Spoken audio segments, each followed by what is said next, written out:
حقیقی میراث، real legacy. اس کے بیٹے اٹھتے ہیں اور اسے مبارک کہتے ہیں۔ امثال 31واں باب 28ویں آیت کا پہلا حصہ۔ خدا یسوع مسیح کی سلامتی ہمیشہ آپ پر قائم رہے۔ میرا ایمان ہے کہ خدا چاہتا ہے کہ ہم اپنے بعد ریئل لیگیسی یعنی حقیقی میراث چھوڑیں۔ وہ ہم سے زیادہ ہمارے بچوں کو جاننا چاہتا ہے، ان کے ساتھ ہم سے کہیں زیادہ قریب ہونا چاہتا ہے۔ خدا چاہتا ہے کہ جو کچھ ہم نے اپنی زندگی بھر میں بنایا ہے، ہمارے بچے اس کے اوپر تعمیر جاری رکھیں، اور وہ یقیناً بہترین ہوں گے کیونکہ ہم ان پر محنت کرتے ہیں۔ یہ روحانی طور پر بالکل درست ہے۔ جب آپ تیموتھیوس کی زندگی کو دیکھتے ہیں تو اس کی نانی اور اس کی ماں کا اس کے ایمان پر گہرا اثر نظر آتا ہے۔ دوسرا تیموتھیوس پہلا باب 5ویں آیت یوں لکھا ہے، اور مجھے تیرا وہ بے ریا ایمان یاد دلایا گیا ہے جو پہلے تیری نانی لوئس اور تیری ماں یونیکے رکھتی تھی، اور مجھے یقین ہے کہ تو بھی رکھتا ہے۔ حتیٰ کہ تیموتھیوس کا باپ بھی ایماندار شخص تھا، اور ان سب نے کچھ بہت خاص تیموتھیوس کی زندگی میں بویا تھا۔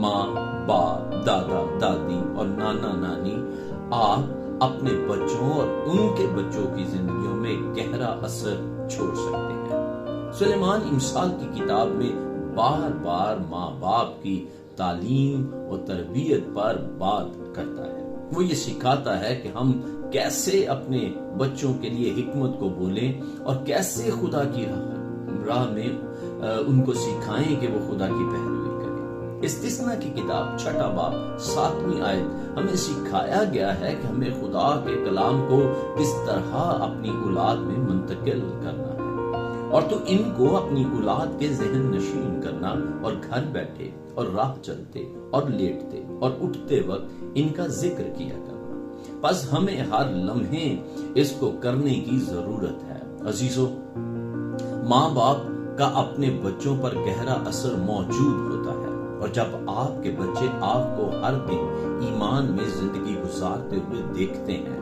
اور وہ خدا اور آپ کے درمیان گہرے رشتے کو محسوس کرتے ہیں اور سمجھ پاتے ہیں کہ خدا آپ کی زندگیوں کی رہنمائی کر رہا ہے، تو وہ بھی اسی طرح خدا پر توکل کرنا سیکھ جاتے ہیں۔ اپنے بچوں، پوتوں، پوتیوں، پڑپوتے، پڑپوتیوں یعنی اپنی نسلوں کو خدا کی محبت کے بارے میں بتائیں اور یہ احساس دیں کہ آپ اس سے کیسی محبت رکھتے ہیں۔ چلتے، اٹھتے، بیٹھتے اپنی زندگی سے آپ کی خدا کے ساتھ محبت اپنی نسلوں کو دیکھنے دیں، محسوس کرنے دیں، اور اس طرح ایک حقیقی اور ابدی میراث قائم کریں۔